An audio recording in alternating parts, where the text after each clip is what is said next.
ជាមនុស្សប្រុសអាក្រក់បំផុត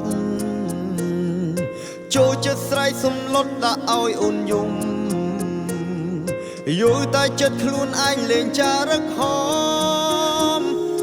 រហូតអូនអស់ទ្រាំដាច់ចិត្តទៅចោលពេលគ្មានអូននៅក្បែរទៅដឹងខ្លួនច្បាស់បងពិតឯកាណារស់សែនតែតោបាត់មនុស្សធ្លាប់រំខានតាមសួរដេញតអូនទៅបាត់ស្រមោមិនធ្វើមកវិញណាមួយលៀននឹកមួយលៀនសុំតោណាអូនត្រឡប់មកដាក់ទោសបងមកណាថ្លៃ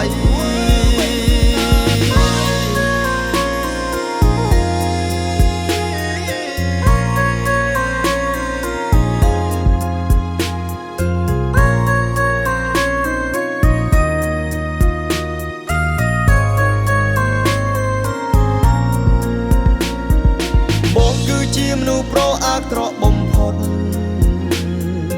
ចូលចិត្តស្រែកសំឡុតដាក់ឲ្យអូនយំយល់តែចិត្តខ្លួនឯងលេងចារឹកហម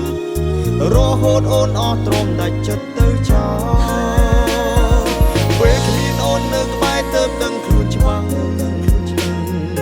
បងពិតឯកាណារស់សែនតែតោបាត់មនុស្សធ្លាប់រំខានតាមសួរដេញតអូនទៅបាត់ស្រមោមិនធ្វើមកវិញណា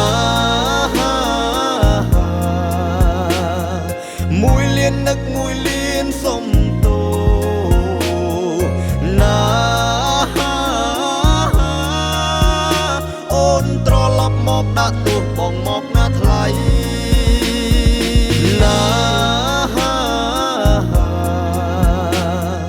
មួយលៀននឹកមួយលៀនសុំតោណាអូនត្រឡប់មកដាក់ទោស